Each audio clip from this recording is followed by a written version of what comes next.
Hello everyone. मेरा नाम संजीव है और आज हम डिस्कस करेंगे परसेंटेज का पार्ट 3।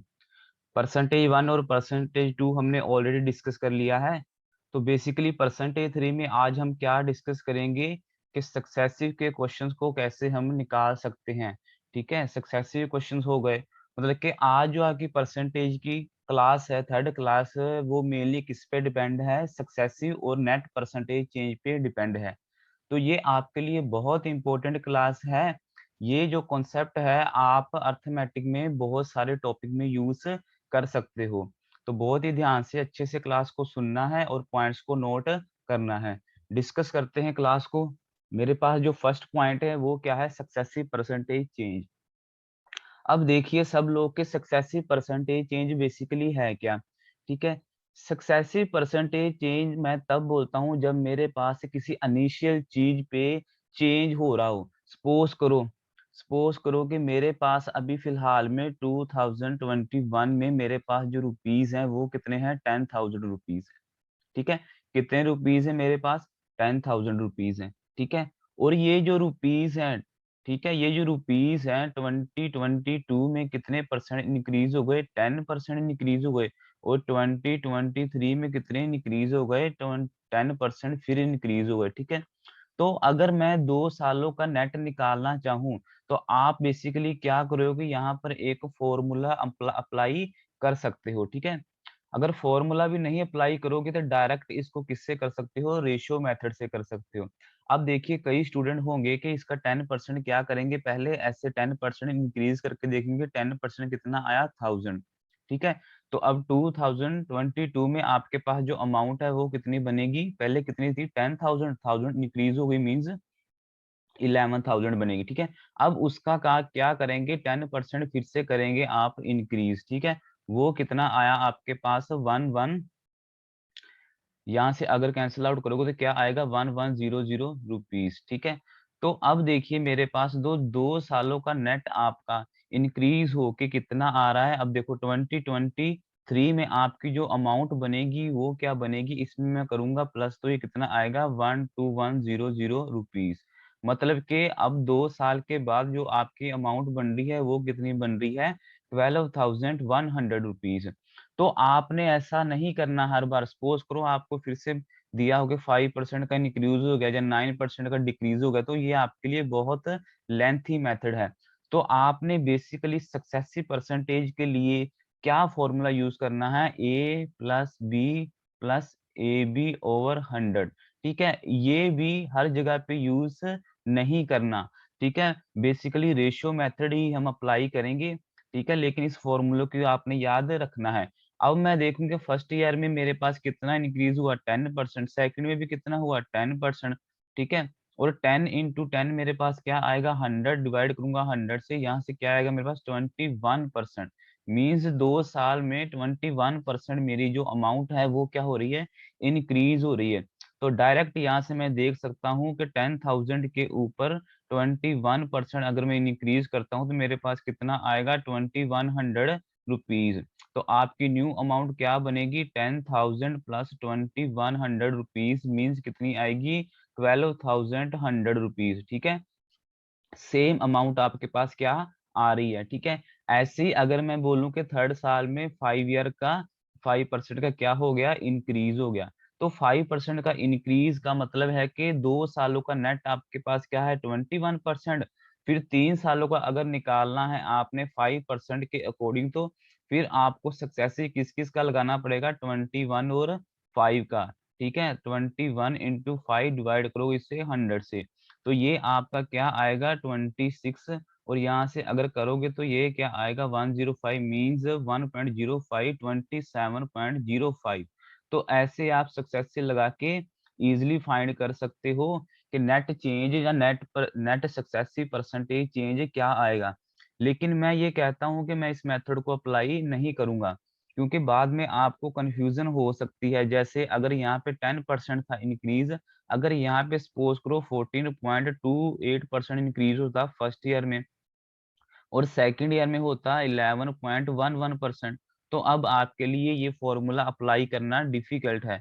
तो मैं क्या करता हूँ, इसको रेशियो मेथड से आपको करके बताता हूँ और रेशियो मेथड ही आपने यूज करना है, ठीक है। जिस क्वेश्चन में रेशियो मेथड नहीं यूज होगा उसमें हम ये फॉर्मूला अप्लाई करेंगे, बाकी सब में आपने रेशियो मेथड यूज करना है। तो इसको मैं थोड़ा सा क्या कर रहा हूँ, इरेज कर रहा हूँ, ठीक है, इरेज कर रहा हूँ, ठीक।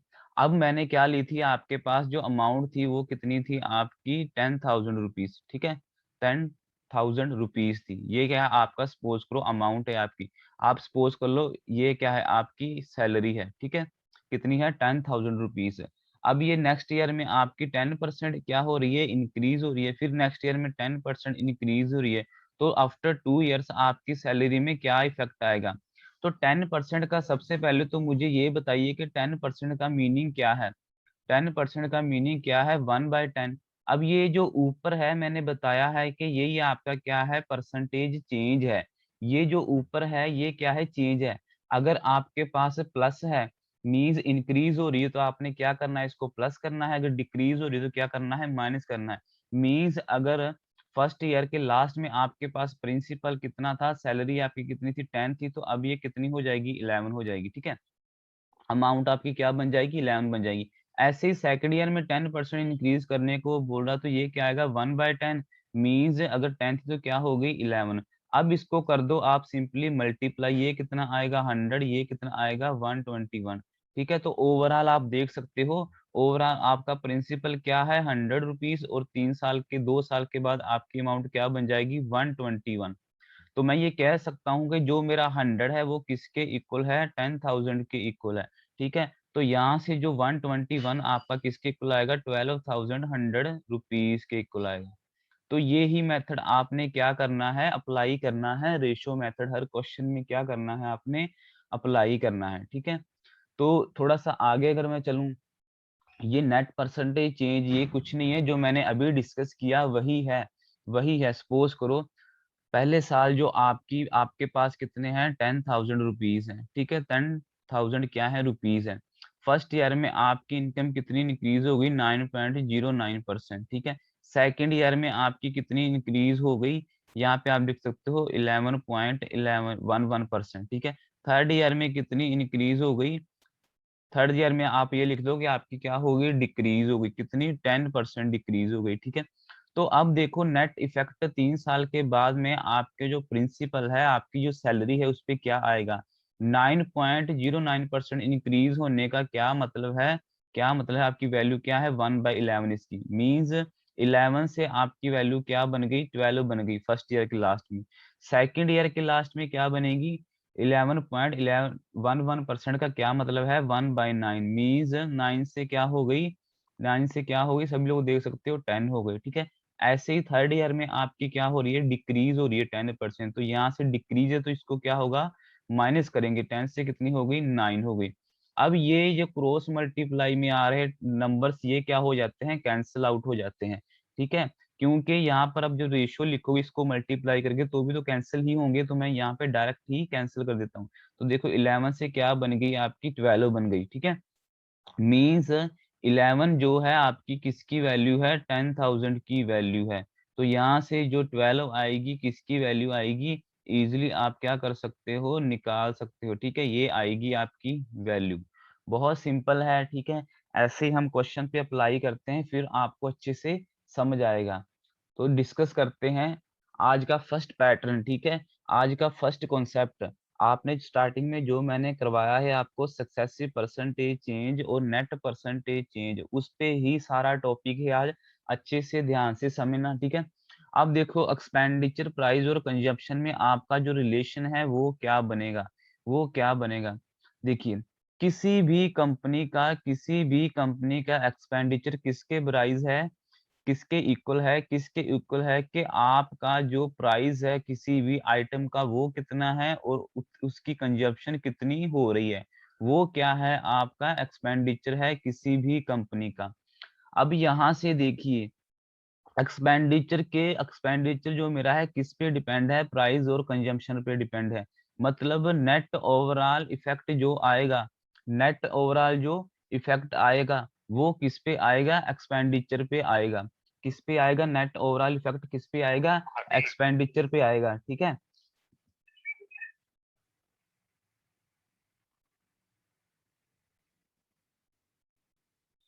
ठीक है। तो यहाँ पे मेरे पास क्या है, एक्सपेंडिचर किसके इक्वल है, किसी कंपनी का प्राइस इक्वल इनटू क्या आएगा, उसकी कितनी कंजम्पशन हो रही है, ठीक है, उस आइटम की कितनी कंजम्पशन हो रही है। तो यहाँ से अगर मैं देखूं कि एक्सपेंडिचर कंपनी का किस पे डिपेंड है, प्राइस पे और किस पे, कंजम्पशन पे, मतलब जो नेट नेट परसेंटेज चेंज इन दोनों का आएगा, प्राइस और कंजम्पशन का, वो किसका आएगा, आपका एक्सपेंडिचर का आएगा। मींस मैं ये कह सकता हूं, अगर प्राइस और कंजम्पशन का मैं क्या ले रहा हूँ, सक्सेसिव लगा रहा हूँ यहाँ पे, ठीक है, वो किसके इक्वल आएगा, नेट नेट किसके, नेट चेंज किस पे आएगा, वो एक्सपेंडिचर पे नेट चेंज आएगा। तो यहाँ से आप एक बात याद रख सकते हो, क्या याद रख सकते हो कि जैसे आपके पास क्या है, मल्टीप्लाई में कोई भी टर्म आ रही है, जैसे प्राइस इनटू कंजप्शन है, ठीक है, ये किसके इक्वल है, एक्सपेंडिचर के। तो यहाँ पे आप सक्सेसिव अप्लाई कर सकते हो, क्यों कर सकते हो, क्योंकि नेट इफेक्ट ही किसके किसके ऊपर पड़ेगा, दोनों का, एक्सपेंडिचर के ऊपर पड़ेगा। ठीक है। अब इसको रेशियो मेथड से कैसे करना है, ध्यान से देखिए, रेशियो मेथड यहाँ पे अप्लाई कैसे करना है। सपोज करो आपका जो कंपनी का एक्सपेंडिचर है वो हो गया 10% इंक्रीज हो गया, ठीक है।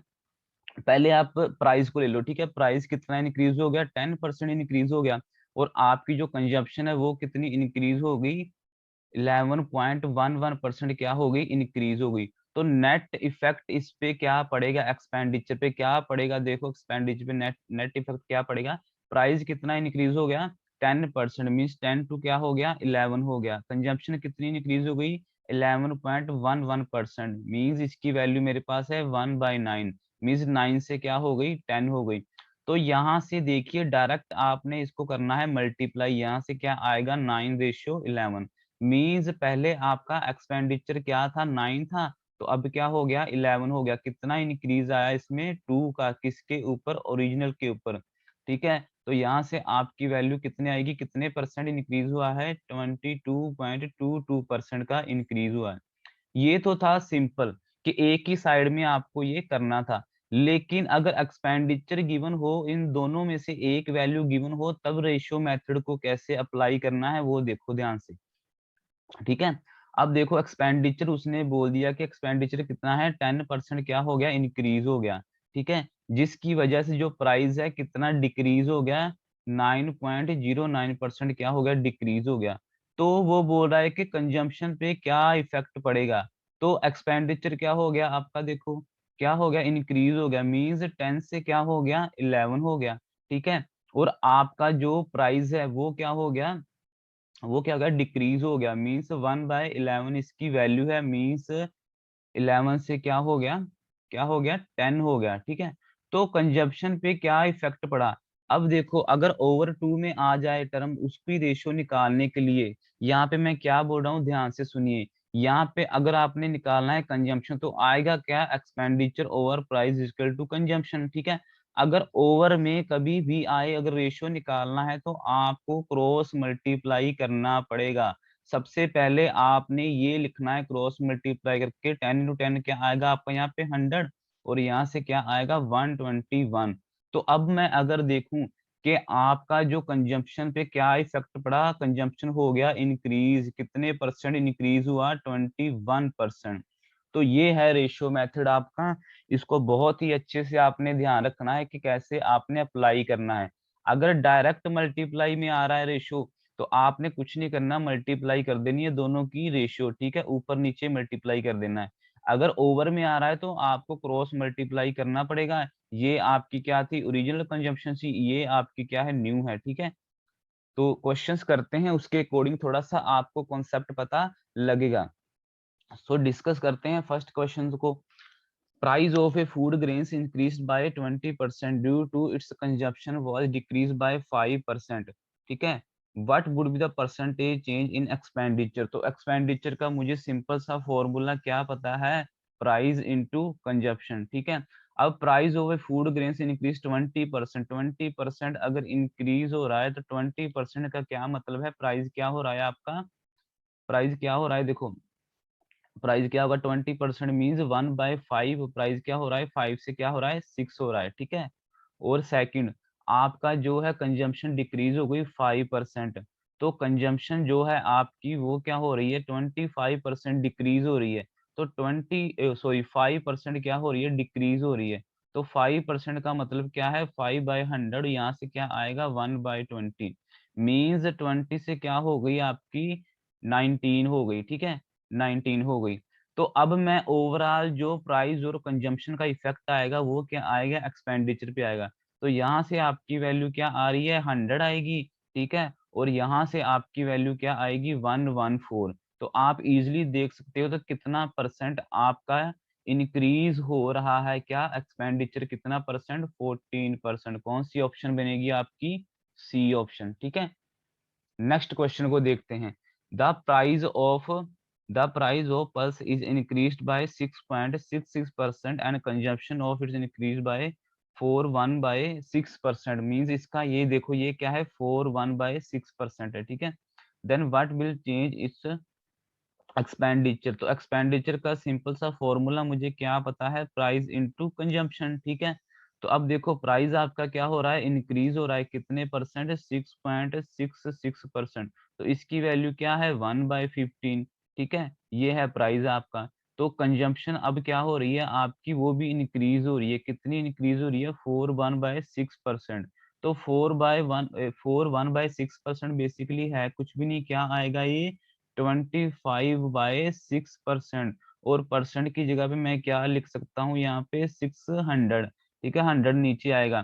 तो यहाँ से आप इजिली निकाल सकते हो, 25 से डिवाइड करके नीचे निकाल दे, क्या आएगा, 1/24 मीन्स, ठीक है। अब दोनों की आपको फ्रैक्शन निकल गई है यहाँ से। अब आपने एक्सपेंडिचर पे ओवरऑल देखना है क्या चेंज हुआ। 1/15 अगर इंक्रीज हो रहा है मीन्स 15 से आपकी वैल्यू क्या हो गई, 16 हो गई, ठीक है। और सेकंड में आपका क्या हो रहा है, फिर से इंक्रीज हो रहा है, कितना, 1/24 मीन्स 24 से आपका जो है कंजप्शन क्या हो गया, 25 हो गया। तो अब इस क्वेश्चन को आप इजिली कर सकते हो, 3 से टेबल क्या हो जाएगा, कटिंग हो जाएगा, ठीक है। और यहाँ से अगर आप देखोगे तो आपका क्या आएगा, 72 आएगा। और यहाँ से जब आप देखोगे 16 को 5 से मल्टीप्लाई करोगे तब क्या आएगा, 80 आएगा, ठीक है। तो सब लोग देख सकते हो कितना इंक्रीज हो रहा है आपका एक्सपेंडिचर, 8 किसके ऊपर, ओरिजिनल कितना है आपका 72, मीन्स 8/72 इंटू करूंगा 100, तो ये क्या आएगा, 1/9। तो 1/9 इंटू 100, सबको पता है 1/9 किसकी वैल्यू है, 11.11%। कौन सी ऑप्शन बनेगी आपकी, डी, ठीक है। जल्दी से नेक्स्ट क्वेश्चन पे मूव करते हैं। The price of petrol was increase bye 12.5%, ठीक है। By what should is consumption of petrol decrease so that the over expenditure on petrol remain same. तो एक्सपेंडिचर का मेरे पास सिंपल सा फॉर्मूला क्या है, प्राइस इनटू कंजम्पशन, ठीक है। अब वो बोल रहा है कि दोनों केस में क्या होना चाहिए, प्राइस एक एक्सपेंडिचर क्या रहना चाहिए, सेम रहना चाहिए, ठीक है। अगर उसने प्राइस कर दिया, पेट्रोल का प्राइस 12.5% इंक्रीज कर दिया, 12.5% इंक्रीज का क्या मतलब है, 1/8 मीन्स 8 से अब क्या हो गया, प्राइस उसका 9 हो गया, ठीक है। लेकिन एक्सपेंडिचर आपका सेम रहना चाहिए। तो एक्सपेंडिचर सेम कब होगा, जब ये क्या होगा, आपका रिवर्स होगा, मीन्स आपका कंजम्पशन पहले 9 रहा होगा, फिर क्या हो गया 8, तभी तो देखो एक्सपेंडिचर दोनों में सेम रहेगा। और उसने बोला है कि एक्सपेंडिचर पेट्रोल पे सेम होना चाहिए, तो सेम तभी तो रहेगा, मतलब अब इसका रिवर्स सीधा आपने लिख देना है, ठीक है। तो यहाँ से अब उसने क्या पूछा है, यहाँ से उसने क्या पूछा है, by what percent should the consumption of petrol decrease. तो पेट्रोल की कंजम्पशन कितनी डिक्रीज हो गई, 9 से 8 हो गई, कितनी डिक्रीज हो गई, 1 डिक्रीज हो गई, किसके ऊपर, 9 के ऊपर। तो कितना आंसर आएगा आपका, 11.11%। कौन सी ऑप्शन है, ऑप्शन नंबर ए, ठीक है। बहुत सिंपल है। नेक्स्ट मूव करते हैं। सेम कॉन्सेप्ट है, बस इसको आपने थोड़ा समझना है कि revenue, sales volume, price concept पे प्राइस के ऊपर क्या इफेक्ट है। किसी भी कंपनी का जो रेवेन्यू होता है वो किसके इक्वल होता है, ठीक है, सेल्स वॉल्यूम,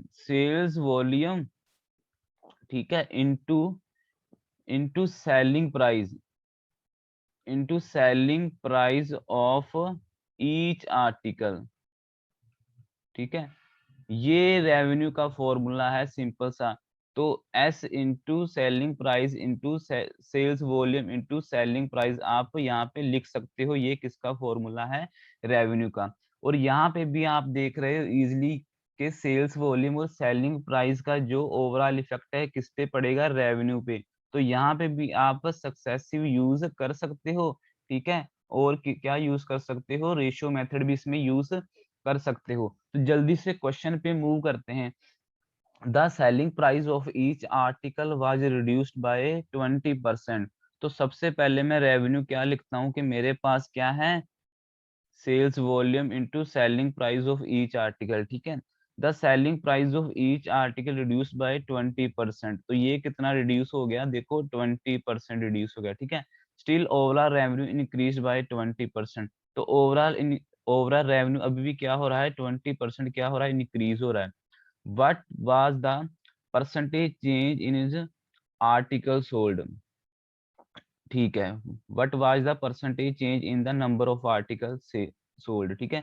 तो number of article sold means के सेल्स वॉल्यूम में कितना इफेक्ट आएगा, कितना इफेक्ट आएगा, ठीक है। अब ये अगर ओवर में है तो आपने रेवेन्यू कितना इंक्रीज हो रहा है? 20%, मीन्स 5 से क्या हो गया? 6 हो गया, ठीक है। और सेल्स,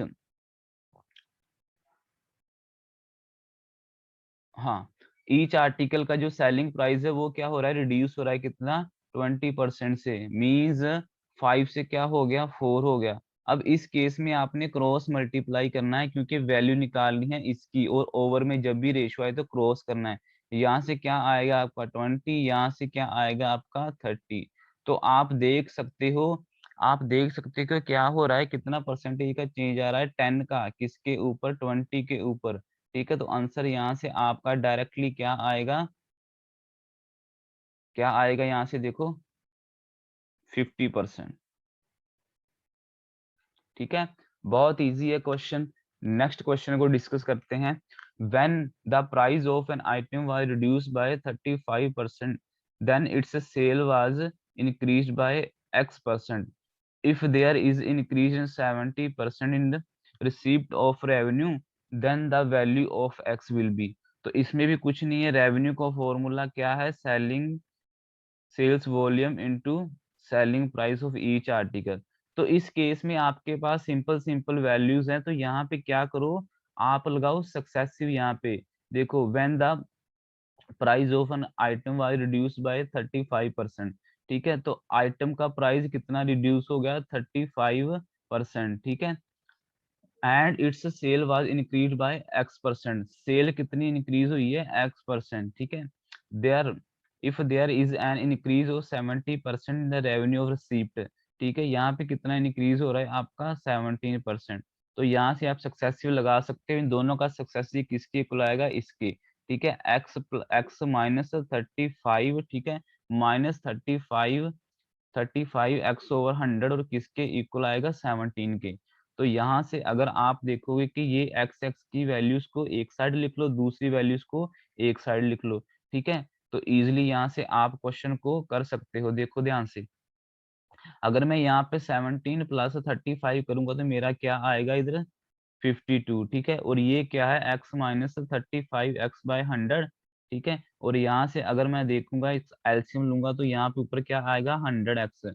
तो अगर 100 में से मैं 35 को माइनस करता हूँ, मेरा क्या आएगा?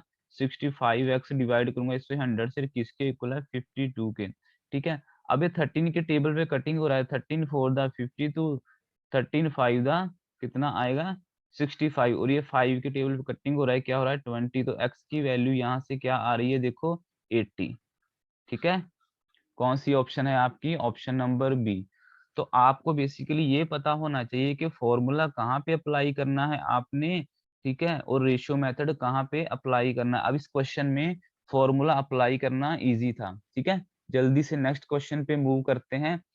इनकम टैक्स के क्वेश्चन पे मूव करते हैं। इनकम टैक्स आपको पता है कि इसका बेसिक सा फॉर्मूला क्या बनेगा? अगर फॉर्मूला बन गया तो इजीली क्वेश्चन को कर सकते हो। आपकी जितनी भी इनकम होगी, ठीक है, इनकम होगी, ठीक है, उसके ऊपर जितना भी rate rate of income tax, ठीक है, रेट ऑफ इनकम टैक्स लगेगा वो जो है किसके इक्वल होगा, आपके इनकम टैक्स के इक्वल। समझ में आया? जो आपका इनकम टैक्स लगता है किस पे लगता है, इनकम के ऊपर। और इनकम के ऊपर कितना rate of income tax, rate of income tax मतलब रेट ऑफ इनकम टैक्स लग रहा है वो आपका क्या है, इनकम टैक्स है। ठीक है, सपोज करो कि आपकी जो इनकम है वो कितनी है, 10,000 रुपीज है। ठीक है, रेट ऑफ इनकम टैक्स 10% लग रहा है। ठीक है, तो इनकम टैक्स कितना लगेगा, देखो यहाँ से क्या आएगा, 1,000 रुपीज। ठीक है, तो ये इजी सा फॉर्मूला है जो आपने याद रखना है। अब इसमें भी डायरेक्ट आप देख सकते हो कि इनकम और रेट का जो ओवरऑल इफेक्ट है वो किस पे जाता है, इनकम टैक्स के ऊपर। ठीक है, तो यहाँ से भी आप सक्सेसफुल लगा सकते हो और रेशियो मेथड दोनों को यूज कर सकते हो। जल्दी से क्वेश्चन पे मूव करते हैं। A man annual income has increased by rupees 2.6 lakh, but the tax on income that he pays to reduce by 17.1% to अच्छा 13.3%। तो सबसे पहले तो इनकम जो आपका है, इनकम टैक्स का फॉर्मूला क्या है, इनकम इनटू रेट। ठीक है, तो अब उसने क्या बोला है कि tax on income he page the reduced by. ठीक है, टैक्स ऑफ रेट कितनी रिड्यूस हो गई है आपकी, देखो कितनी रिड्यूस हो गई है, 17 थी पहले, 17.1% थी, अब क्या हो गई है 13.3%। तो ये कटिंग हो रहा है 19 की टेबल पे, ये किस पे जाएगा 9 पे, ये किस पे जाएगा 7 पे। मीन 9 से क्या हो रही है 7 हो रहा है, रेट ऑफ इंटरेस्ट आपका इन डिक्रीज हो रहा है। ठीक है, in both the cases 35% of income is tax free, 35% of income tax free both the, ये कुछ नहीं है कंफ्यूज करने के लिए। वो कहना क्या चाहता है कि आपका इनकम टैक्स क्या रहना चाहिए, सेम रहना चाहिए, सेम रहना चाहिए। But initial income if he paid equal tax in both cases, देखो equal tax in both cases. तो ये है आपका इनकम टैक्स। इनकम टैक्स आपका बोथ केस में इक्वल कैसे होगा, अगर इसका मैं करूं रिवर्स, मीन यहाँ पे क्या आएगा 7 9 आएगा। ठीक है, तो अब देखिए कि उसने आपको बोला क्या है स्टार्टिंग में, एनुअल सैलरी उसकी कितनी इंक्रीज हो गई है 2.1 लाख। तो देखो 7 से कितनी हो गई सैलरी उसकी 9, मीन्स 2 की वैल्यू क्या है 2.6 लाख। ठीक है, 6 लाख, 1 की वैल्यू किसकी इक्वल आएगी 1.3 लाख। और उसने पूछा है आपसे, क्या पूछा है, what his initial salary. Initial salary क्या है उसकी, इनकम देखो 7, तो इसको करो 7 से मल्टीप्लाई, कितना आएगा 99.1। ठीक है, कौन सी ऑप्शन है आपकी, option number A. Next question को डिस्कस करते हैं। ठीक है, ये क्वेश्चन आपने घर से ट्राई करना है, एक बार ट्राई करके देखना है इसको। ठीक है, सेम कॉन्सेप्ट इसमें अप्लाई होगा, घर से ट्राई करके और कमेंट सेक्शन में इसका आंसर मुझे देना। ठीक है, अब देखो ये भी बेसिकली क्वेश्चन सेम ही है, आपको बेसिकली ये पता होना चाहिए कि इसकी इक्वेशन क्या बनेगी। देखो price of movie ticket in Z square mall is decreased by 1%, but total revenue collection is increased by 83.33% because seating capacity was increased।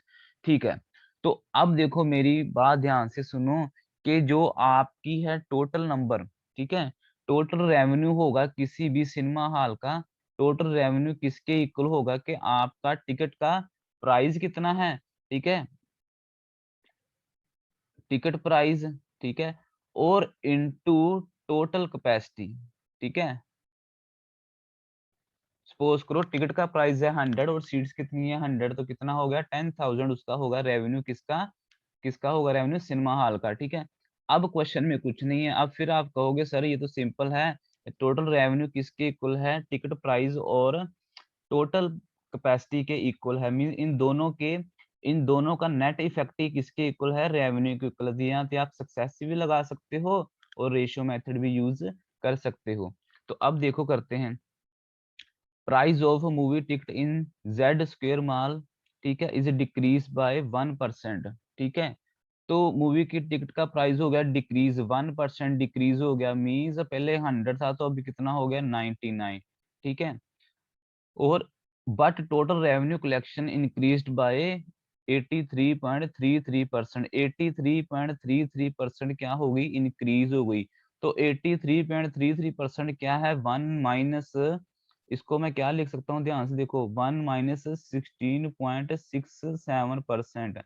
तो ये क्या आएगा, 1 माइनस 1/6, तो ये कितना आएगा, 5/6। मीन्स पहले 6 थी, तो पहले 6 थी, अब 5 इंक्रीज हो, कितनी हो गई, 11। ठीक है, तो अब आपको पता है कि ये क्या है, 6 रेशो क्या है, 11 है, और यहाँ से क्या आएगा, 100 रेशो क्या आएगा, 99। अब आपने टोटल कैपेसिटी के बारे में बात करनी है अगर, तो ये जाएगा डिवाइड में, और डिवाइड में जाएगा तो क्या करना है, क्रॉस मल्टीप्लाई। ठीक है, यहाँ से जब आप 99 को कटिंग भी कर सकते हो, कटिंग करके भी इसका कर सकते हो, 99 को अगर आप मल्टीप्लाई करोगे तो क्या आएगा, 594। ठीक है, और यहाँ से कितना आएगा, 1100। ठीक है, तो अब फर्दर आप इसकी कटिंग कर सकते हो, 2 के टेबल पे कर लो, इजी हो जाएगा थोड़ा सा। ठीक है, 2 के टेबल पे जब मैं इसकी कटिंग करूंगा तो यहाँ से कितना आएगा, 297, और यहाँ से कितना आएगा, 5550। ठीक है, ये आएगा। अब क्वेश्चन में क्या लिखा है, क्वेश्चन में ये लिखा है कि the sitting capacity is now increased, मतलब कि आपको वैल्यू किसकी दी है, इसकी। ठीक है, 550 की वैल्यू किसकी इक्वल दी है, 350 के इक्वल। तो 1 की वैल्यू किसकी इक्वल आएगी, 350/550, और उसने बोला है कि कितनी सीट्स इंक्रीज हुई हैं, देखो कितनी इंक्रीज हुई है, इसमें से माइनस करो, 550 में से जब आप माइनस करोगे 297 को, तो आपके पास क्या आएगा, 253। तो 253 की मैंने वैल्यू निकालनी है, जब इसकी आप कैंसिल आउट करोगे तो क्या होगा, 161। कौन सी ऑप्शन है, ऑप्शन नंबर ए। ठीक है, अच्छे से देख लेना और रिपीट कर लेना। ठीक है, वीडियो आपके पास ही है, बार बार देख लेना, नहीं समझ में आएगा, एक दो बार देखोगे तो उसके बाद आपको कंप्लीट समझ आ जाएगा। ठीक है, अब देखो डेविएशन मेथड कुछ भी नहीं है, बेसिकली डेविएशन मेथड कॉन्सेप्ट हम कब यूज करते हैं, जब हमने ओवरऑल निकालना हो। ठीक है, सपोज करो कि मेरे पास, मैं एक एग्जाम दिया जिसमें मैथ था, साइंस थी, और इंग्लिश थी, और पंजाबी थी। ठीक है, तो मेरे मैथ्स में से कितने नंबर आए हैं, 90 आए हैं, साइंस में से 70 आए हैं। ठीक है, इंग्लिश में से कितने आए हैं, इसमें से भी 75, और आप पंजाबी में से कितने आए हैं, 80 मार्क्स आए हैं। तो जो मैथ्स की परसेंटेज बन रही है वो बन रही है 70%। ठीक है, 70% बन रही है। और जो यहाँ पे क्या लिखा था मैंने, मैथ और साइंस की जो परसेंटेज बन रही है वो क्या बन रही है, 80%। ठीक है, इंग्लिश की कितनी परसेंट बन रही है, ये बन रही है 60%।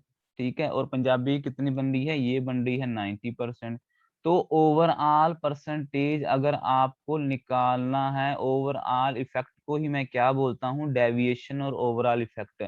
तो ओवरऑल इफेक्ट निकालने के लिए हमेशा आपने क्वांटिटी या नंबर्स की या पर्सन्स की, इनकी देनी है रेशियो। ठीक है, तो अब देखो अगर यहाँ से मैं कटिंग करूंगा 5 के टेबल पे, ध्यान से देखना, ये है मेरे पास 90, ये है 70, ये है 75, ये है 80। इसको अगर मैं कटिंग कर रहा हूँ 5 के टेबल पे, कितना आएगा, यहाँ से 5 1 द 5 1 बचा, कितना 4 बना, 4 बचा। ठीक है, क्या आएगा, 8 आएगा, यहाँ से 5 1 आएगा, यहाँ से क्या आएगा, 4 आएगा। ठीक है, यहाँ पे क्या आएगा, 5 1, और 25 आएगा तो कितना आएगा, 15 आएगा, यहाँ पे क्या आएगा, 5, यहाँ पे क्या आएगा, 6। अब ये क्या डिवाइड हो सकता है, आप बोलोगे नहीं सर चलो रहने दो। ठीक है, तो अब देखो यहाँ से ये है आपका 70%, ये है आपका 80%, ये है आपका 60%, ये है आपका 90%। तो किसी भी एक वैल्यू को, किसी भी एक वैल्यू को यहाँ से क्या कर सकते हो, उठा सकते हो। सपोज करो मैंने 60 को उठाया कि मेरा एवरेज क्या है, 60 है, 60 है, चलो ठीक है, 60 है। अगर 60 है तो 70 को क्या मैं 60 प्लस 10% नहीं लिख सकता, 80 को क्या मैं 60 प्लस 20% नहीं लिख सकता। ठीक है, और 90 को क्या मैं 60 प्लस 30% नहीं लिख सकता। आप बोलोगे सर लिख सकते हो। ठीक है, तो 60% क्या है, मेरा ओवरऑल है। ठीक है, लेकिन यहाँ से और कितना इंक्रीज हो रहा है, देखो 10%, 10 किसका, 18 का, तो कितना इंक्रीज हो गया, 180। ठीक है, 180 प्लस यहाँ से कितना इंक्रीज हो रहा है, 20, 20 किसका, 14 का, तो यहाँ से कितना इंक्रीज होगा, 280। ठीक है, अब ये तो है ही नहीं, ये तो 60% ही है। और यहाँ से देखो, यहाँ से 30% इंक्रीज हो रहा है किसका, 16 का, कितना होगा, 480, ठीक है। और जो आपका इंक्रीज हो रहा है 60 के ऊपर, उसको कर दो टोटल में डिवाइड। टोटल क्या है आपके पास, देखो टोटल क्या है। अगर मैं करूं कि 18, ठीक है, 18 प्लस करूं मैं इसको 14 से, कितना आएगा 32। फिर अगर मैं प्लस करूं कि 15 से, कितना आएगा 47। फिर मैं प्लस करूं 16 से, कितना आएगा 63। तो इसको कर दो आप 63 से डिवाइड। अब जो आपका ये आंसर आएगा, ये क्या होगा, ओवरऑल परसेंटेज इन 4 सब्जेक्ट, ठीक है। तो ये बेसिकली मैंने थोड़ा टफ ले लिया है, सिंपल सिंपल सा आपको आएगा, वो आप एग्जाम में इजिली क्या कर सकते हो, सॉल्व कर सकते हो, ठीक है। जल्दी से इसके बेस पे एक क्वेश्चन करते हैं, फिर थोड़ा आपको समझ आएगा। अब देखो, Nidhi gave BA exam maximum marks of art, ठीक है, ये है आर्ट आपका, सोशल साइंस है, ठीक है, होम साइंस है, एंड द हिस्ट्री आर, ठीक है। मैक्सिमम मार्क्स कितने मिले हैं उसको, ठीक है, कितने मिले हैं, आर्ट्स में से कितने मिले हैं 75, उसमें से कितने मिले हैं 90, फिर कितने मिले हैं 120, और फिर कितने मिले हैं 135। चलो भाई, ठीक है। if she obtained 56%, इसमें से कितने मिले हैं उसे 56%, ठीक है। इसमें से कितने मिले हैं 73%, इसमें से कितने मिले हैं 102, ठीक है, 102, और लास्ट में 78% मिले हैं, किसमें से, हिंदी में से, ठीक है। कितने मिले हैं 78%। तो यहाँ से आपको निकालना है ओवरऑल परसेंटेज चेंज। तो ओवरऑल परसेंटेज चेंज आप कैसे निकाल सकते हो, ठीक है। ध्यान से देखो, ये आपके हैं मार्क्स, ठीक है, मैक्सिमम मार्क्स हैं, जिसमें से उसने परसेंटेज कितनी ली है 56, 73, 102। तो 102 को सबसे पहले तो परसेंटेज में देखो, ये परसेंटेज में आपका बनेगा क्या। तो सब लोग यहाँ से इजिली क्या कर सकते हो, निकाल सकते हो, 120 से डिवाइड करके क्या आएगा 85%, ठीक है। तो अब आप कोई भी वैल्यू को लिख लो, मैंने नियरेस्ट वैल्यू को मान लो क्या लिख लिया कि मैंने 73 यहाँ पे क्या लिखी है, ओवरऑल क्या लिखी है 73%, ठीक है। अब देखो फर्स्ट केस में मैं क्या लिख सकता हूँ कि 73% माइनस, माइनस क्या लिख सकता हूँ मैं यहाँ से, देखो क्या माइनस करूंगा कि मेरा ये 56 आएगा। आप सब कह सकते हो सर बहुत इजी है, तो 17% को मैं क्या करता हूँ, माइनस करता हूँ, ठीक है। अब देखो ये तो मेरे पास है ही, 85% को मैं क्या लिख सकता हूँ 73 प्लस 12%, ठीक है। और 78% को मैं क्या लिख सकता हूँ 73 प्लस 5%, ठीक है। तो अब मैं इसका ओवरऑल निकाल सकता हूँ। ये जो 17 डिक्रीज हो रहा है किसके ऊपर, सबसे पहले इसकी कर लो आप कटिंग, 15 5 द 75, ये जाएगा 6 पे, ये जाएगा 8 पे, ये जाएगा 9 पे, ठीक है। अब सिंपल हो गया, ठीक है। अब सिंपल हो गया, स्टार्टिंग में 17% डिक्रीज हो रहा है किस पे, किस पे, किस पे हो रहा है 5 पे। तो यहाँ से कितना डिक्रीज आना चाहिए आपका 85, यहाँ पे लिख दो माइनस का 85, फिर लिखो प्लस।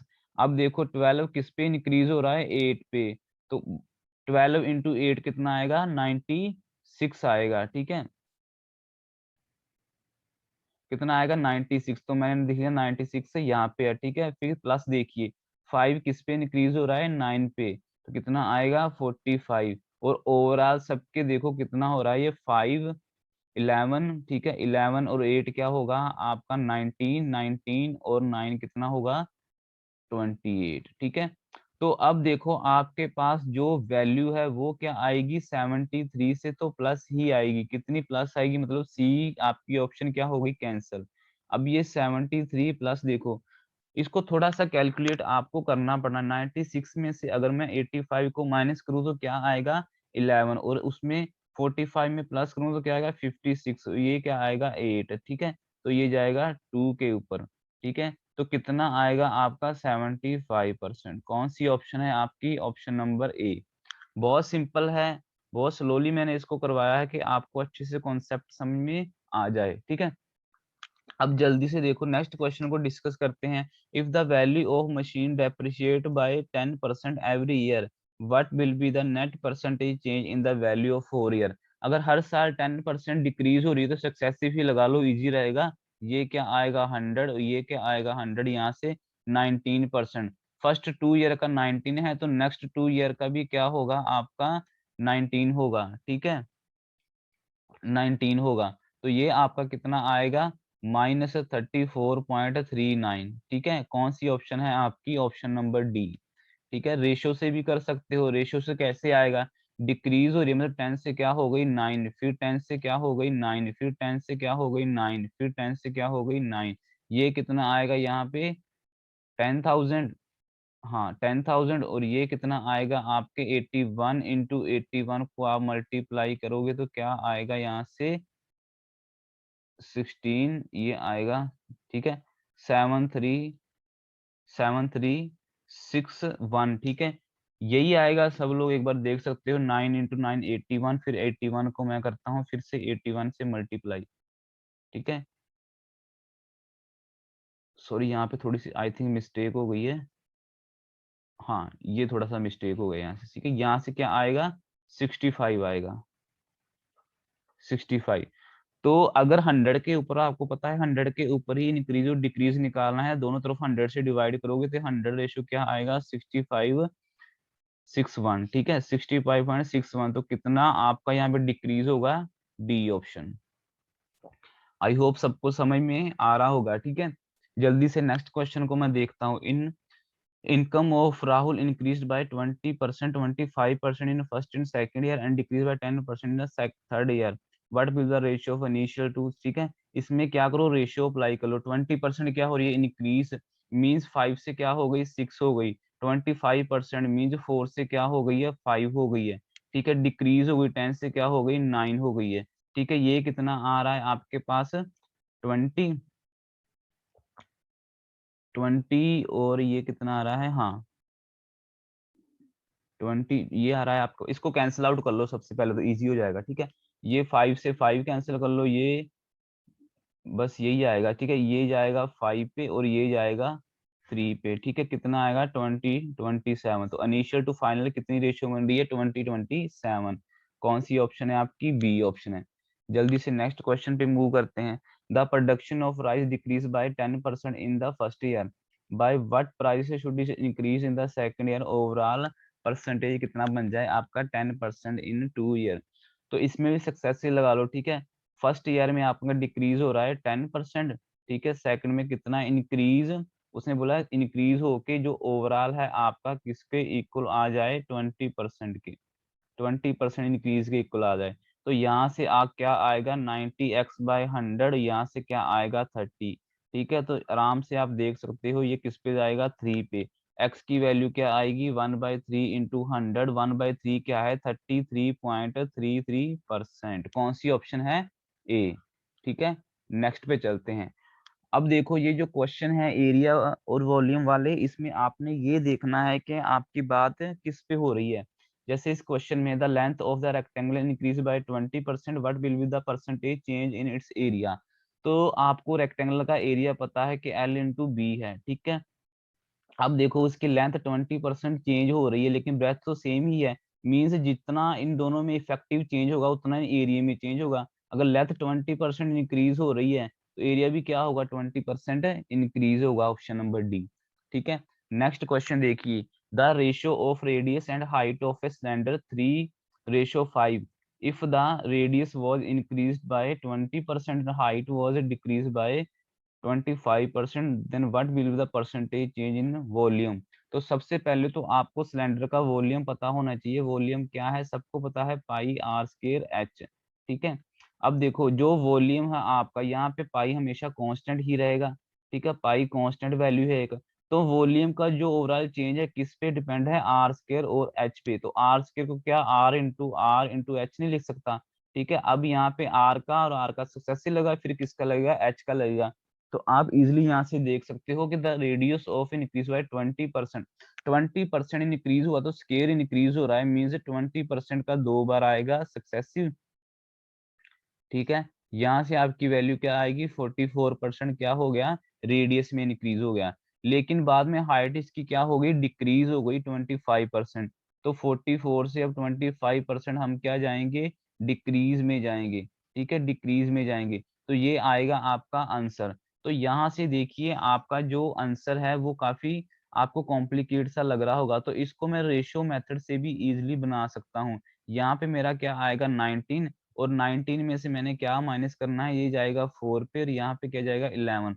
तो 11 को अगर मैं माइनस करूंगा क्या आएगा 8%। ठीक है, बाकी इसको आप रेशियो से भी बना सकते हो, बना के देख लेना। ठीक है, बना देता हूँ चलो। If the radius of increase 20% mean 5 से क्या हो गया, रेडियस 6 हो गया, हाइट क्या हो गई, 2 बार ये 5 से 6 हुआ। ठीक है, हाइट क्या हो गई, डिक्रीज हो गई, 5 से क्या हो गई 4 हो गई। ठीक है, तो अब इसको मैं क्या लिख सकता हूँ, ये आएगा 125, ये कितना आएगा 36 को अगर मैं मल्टीप्लाई करूंगा 4 से तो मेरा क्या आएगा, देखो ध्यान से 144। ठीक है, 144, और यहाँ से आप देख सकते हो कि जो आपका चेंज आएगा वो कितना होगा 8%। ठीक है, चलो भाई नेक्स्ट क्वेश्चन करते हैं। Height of triangle increase by 40%, what can be the maximum percentage increase the length so that the area is restricted to maximum 60%। तो सबसे पहले तो आपको ट्राइंगल का एरिया का फॉर्मूला क्या है, half into base into height, ये है एरिया का फॉर्मूला।